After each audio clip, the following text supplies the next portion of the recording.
siguro ano lang siya, akala nila basic lang. Akala nila hindi na kailangan i-discuss. Pero for me, at sa Pilipinas, hindi lang sa Pilipinas, sa buong mundo, ito ay number one na kailangan natin bigyan ng pansin. Ito ang embracing mental health with faith.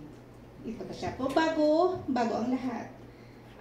May video akong i-play na related siya sa topic natin ngayon. Huwag kayong mag-alala kasi bilisan ko para makakain tayo. Ate?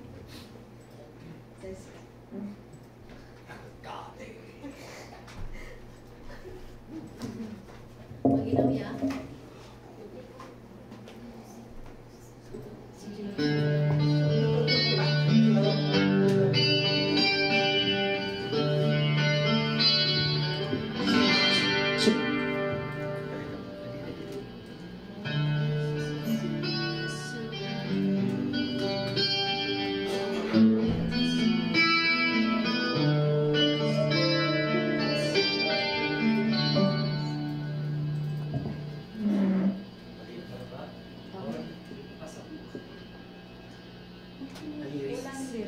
Sabi ni ate.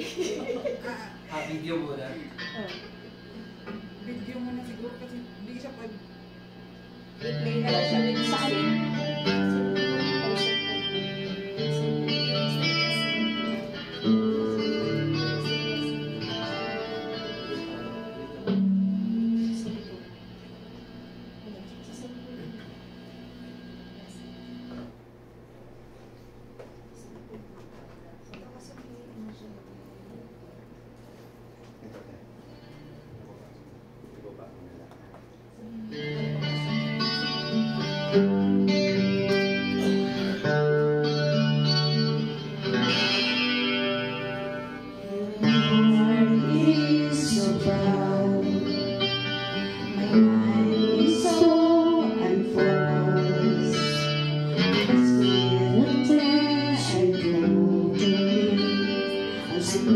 Things I have done, and now you gently break me, and lovingly you take me, and hold me as my Father, and hold me as my neighbor.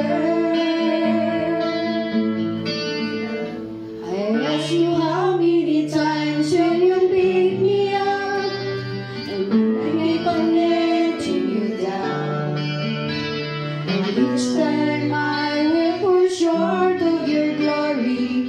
How far forgiveness abound, and you answer, my child, I love you, and as long as you seek in my face, you open the power of my daily sufficient grace.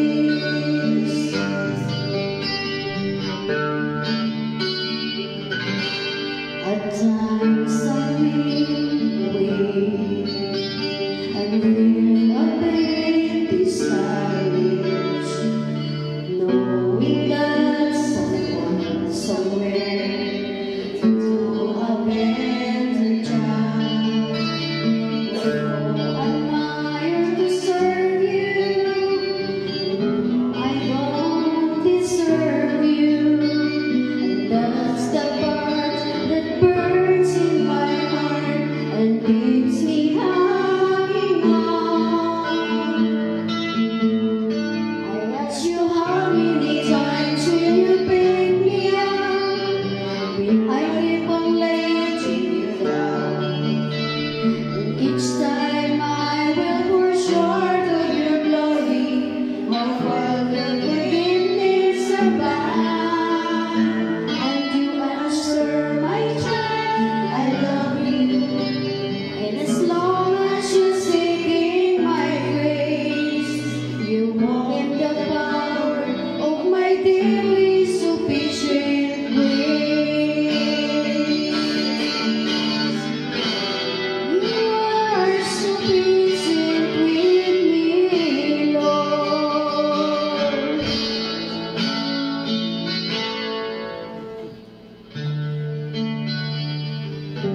So thank you.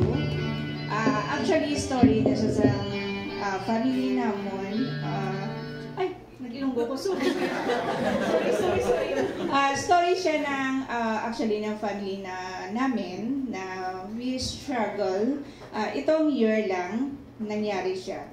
So, siguro, ni-try lang ni God na i-test ako bilang nanay, actually. So, yun, na-survive ng anak ko. Na-survive ng lahat, kahit milyon-milyon pa siya. Na-survive namin, thank you God. So, magsa-start ako. Actually, kahapon, nag-pray ako. Tanong ako sa doktor ko, Dok, pwede ko nang gamitin yung mata ko kasi alam ko magdi-discuss ako sa inyo. So, sabi niya sa akin, Christine, no. Hindi mo pwede magamit ang mata mo sa pagbabasa, sa paggamit ng phone lahat. So, ang ginawa ko, nag-pray ako. Sabi ko, hindi. Hindi siya pwedeng maging excuse para hindi ako mag-discuss today. Kasi nag-excuse na ako last week. So, hindi siya pwede. So, anyway, mag-start tayo. Alam niyo ba na sa Pilipinas, 28 million of Filipinos, nagsasuffer sila ng mental health problem. And very alarming ito sa atin. So, kaya ngayon, tinanong ko yung kapatid ko, sabi ko, gusto ko basic lang talagang ituro ko kasi hindi naman lahat tayo dito nasa medical field. So, ito yung ituturo ko na maging aware kayo na akala nyo okay lang yung naranasan nyo pero hindi. Kasi actually, isa din akong biktima nito. So, kaya ito yung naisipan. So, how to embrace mental health and faith. So, yung Bible verse na gagamitin ko ngayon ay galing sa Philippians, chapter 4, verse 6 to 7. Do not be anxious about anything, but in every situation, by prayer and petition, with thanksgiving, present our requests to God. And the peace of God, which transcends all understanding, will guard our hearts and our mind in Jesus, Christ Jesus. So, sabi dito, i-summarize ko na lang kasi, nagilunggo naman ako. I-summarize ko siya kasi parang kunti na lang yung time natin. So, paano natin i-embrace ang tinatawag na mental health, embracing mental health with faith. Actually, kahit ako nakaranas nito recently lang, pero I'm trying to be strong. Ang una talaga na gawin nyo is pray talaga. Ito yung pinaka-the best na gawin nyo. Kasi alam nyo, kapag may problema kayo in mental health, stress kayo lahat-lahat, apektado yung buong katawan nyo. Doon kayo kumukuha ng sakit. Yun talaga ang totoo. Why maraming tao ang hindi nakasurvive sa cancer? Why? Because ang mentality nila ay mamamatay sila. Actually, hindi dapat yun. Kapag may cancer ka, ang isipin mo, mabubuhay ka. Yung parang gano'n, mabubuhay ka. Because my brother also suffered cancer. Praise God, ngayon magaling na siya. Kasi hindi niya iniisip yun. Hindi naging dahilan para ma-depress siya kasi may cancer siya. So anyway, tuloy po tayo.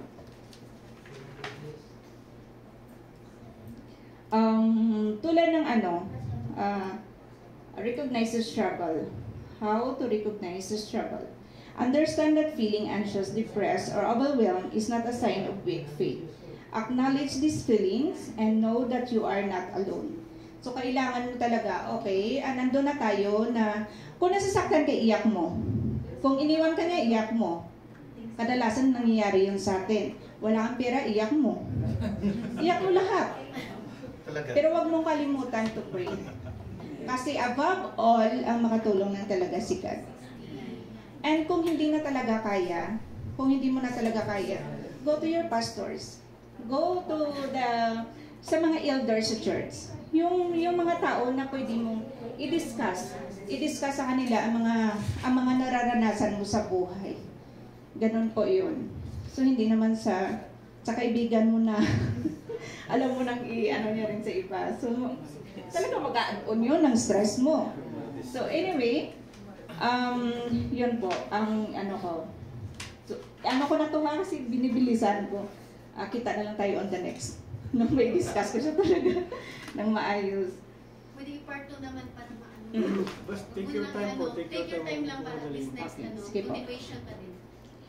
So, tulad ng ito na nga. Sa mga ano to ha, relationship, kasi mature naman tayo lahat dito. So, tulad ng may karelasyon, may asawa o ano, naniniwala ba kayo na kahit mahal mo yung tao, pinukuha sa ng Diyos? Amen. Naniniwala. Kasi, hindi siya ang tao na para sa'yo. Yun talaga yun. God always made an excuse para kunin ang tao na yon, masasaktan ka man, luluha ka man, mabibigo ka man, dahil hindi siya para sa'yo. You should accept it. Kasi alam nyo, tulad sa atin dito sa church, the best relationship is what? Kailangan mo i-pray. Ganon talaga yun. Because kahit kasal ako, I got married at my young age. That's why yung mga anak ko malaki na. Because matigas din ang ulo ko.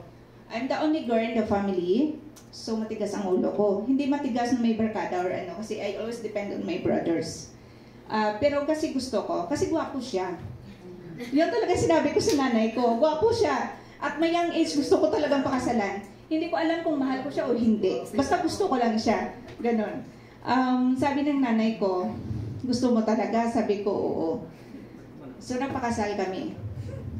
Grabe, bungga yung kasal ko. Kasi nga, the only girl in the family. Bungga yung kasal, ganon. Tapos, akala ko, masaya. Akala ko ganon lang siya kadali. Nagbigay siya ng stress sa akin. Hindi siya nag-successful, but I think God na binigyan ako ng 2 anak na mabait. So, ganun po. Hindi ko inisip na na isa siyang malaking failure sa life ko. But then at my young age, inisip ko siya na isa siyang paraan ni God na para makikita ko kung ano talaga ang nasa paligid ko. Para makikita ko yung tao na gusto ko mahalin. Pero hindi ako naghanap. I pray for it. And I don't know kung darating siya o hindi. But anyway, the best relationship talaga, yung in between sa inyo, my God. Ganon talaga yung pinaka-the best na relationship. And para hindi kayo ma-depress, of course, you always pray. Sa lahat ng situation na nangyayari sa buhay natin, kailangan natin talaga si God. So kapag niloko ka niya, pray. Yun lang yun. Sinaktan ka niya, pray. Kasi may darating naman para sa'yo. So, yun. Huwag kayong mawala ng pag-asa. At lagi niyong isipin na sa lahat na nangyayari, kapag depressed kayo, apektado yung buong katawan niyo. Lahat ito apektado. Magkaroon kayo ng mga sakit dahil dito. So, kung ayaw niyo maranasan ang mga ganyan, you should always take care of yourself. Ganun lang yun. Be strong.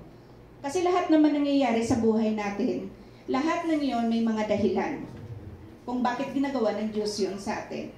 So, wag niyo siyang wag niyo siyang ito. Ako lagi ko sinasabi sa kanya, bakit mo ako binibigyan ng ganito? Hindi ko man lang iniisip, maganda pala ang buhay ko. Maganda pala ang kabataan ko, binigay lahat ng parents ko, minahal ako ng mga kapatid ko. Pero umabot ako sa time na ina-accuse ko siya. Ayoko na sa iyo. Hindi ka naman totoong Diyos. Parang ganun ako kadali. Ganun yung isip ko. Hanggang umabot ako sa time na nag-convert ako sa Islam. But then doon ko na-realize, God, gumagawa siya talaga ng paraan kung paano ako bumalik sa Kanya. This year, sana ako mag-Hajj. January 28, na-aksidente yung anak ko. So, ang unang name na tinawag ko nung time na yun, na tinawagan ako dito sa Riyadh, si God pa rin. So, what the meaning? So, meaning, binapabalik niya ako sa Kanya. Yun. In spite sang patigasan ng ulo ko, binalik niya pa rin ako. At tuloy-tuloy yung mga blessing niya sa akin. Thank you. At saka yung, siguro sinabi niya sa akin, Christine, you're not belong to Islam. So after all, na-aksidente yung anak ko. After 1 month, binigyan ako ng posisyon ng company na parang hindi ko siya in-expect. Actually, masyado siyang mataas. So, yung blessing niya tuloy-tuloy. Masyado malaki yung bill namin. 3.8 million at 1 month only. Iniisip ko kung saan kami kukuha. Pero, praise God, dumating yung mga blessing. So ngayon, yung natirang bill namin sa hospital is 1.2 na lang. So, thank you Lord. Sa dami ng tumulong. Kaya ito yung naisip ko. Kasi sa nangyari sa anak ko, pati yung pagtitiwala namin sa Diyos, parang naano siya talaga. Christian talaga kami. Whole family Christian. Pero sa nangyari, parang naano din yung, na-test din yung faith namin. Lahat, kapatid ko, pamilya namin. But na-depress kaming lahat kasi first time na nangyari ito sa buhay namin at saka mabait siyang bata kasi. So we never expect na mangyari sa kanya at dumating na sa point na sinabi ng doktor magpaalam na kami. So parang yun. So when I pray, sa oras na yun, sinabi ng doktor na kailangan na magpaalam, sabi ko hindi, mabubuhay siya. So ang ginawa ko, whole day ako nag-pray and after that, tumawag sila sa akin, okay na. So, nakikita niyo yung miracle. Kung nagpe-pray ka, na galing dito sa puso mo, ibibigay niya talaga. Ibibigay niya. Tingnan niyo, 1 million. Million yung bill namin. Hindi ko alam kung saan namin kukunin yun. But praise God, ang daming tumulong. Ang daming nabibigay na hindi ko alam kung saan ang galing yun. Basta na lang pinapaalam sa amin na kumpleto na ang kailangan namin. Yan po. So, wag niyong kahit yung mga anak niyo also the children suffer mental health issues. Hindi lang tayo matatanda. So, may mga methods doon, may mga pero i-discuss ko on the next kung papayagan nila ako. Kasi ngayon wala talagang time. Actually, prepared siya. Part 2 na. Pero hindi ko siya masyadong kasi nga yung time natin. Pero hopefully next time, ko siya, ma-discuss ko siya ng maayos talaga. Yes. Sa next. So, hanggang dito na lang muna ako. First chap pa lang dito. So, mag-discuss tayo. Kita-kits tayo. Okay?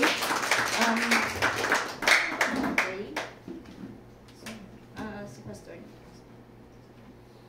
So, thank you everyone. Buksan mo na yung phone mo. Humigay tayo.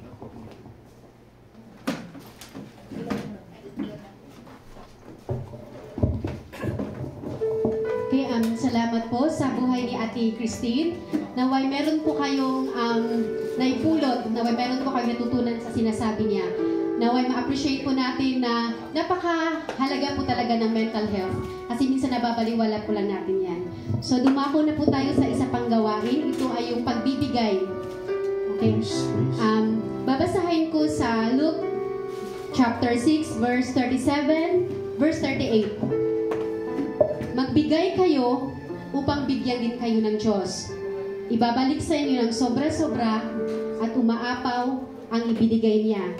Sapagkat kung paano kayo magbigay sa iba, ganun din ang pagbibigay niya sa inyo. So mga kapatid, magbigay po tayo ng buong puso po natin.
To the Holy One, give thanks.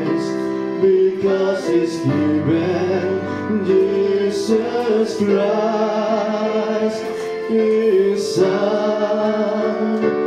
And now let the weak say, I am strong. Let the poor say, I am rich, because of what the Lord has done for us. And now let the weak say, I am strong. Let the poor say, I am rich, because of what the Lord has done for us. Give thanks, give thanks. Thank you, Lord. Hallelujah. Tayo tayo lahat sa ating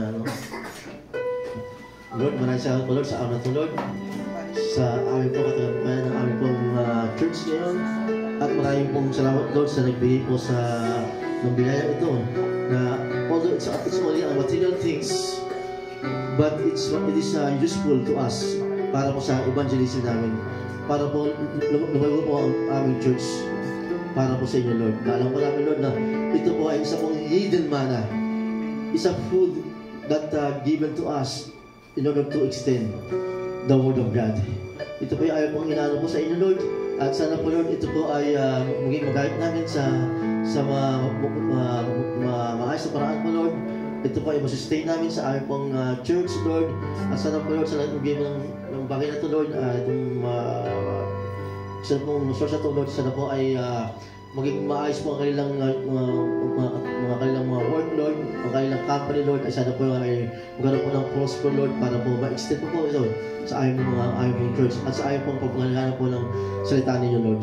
At lahat ng ito po ay aming pong inaano po. In Jesus' name we praise. Amen and amen. Amen.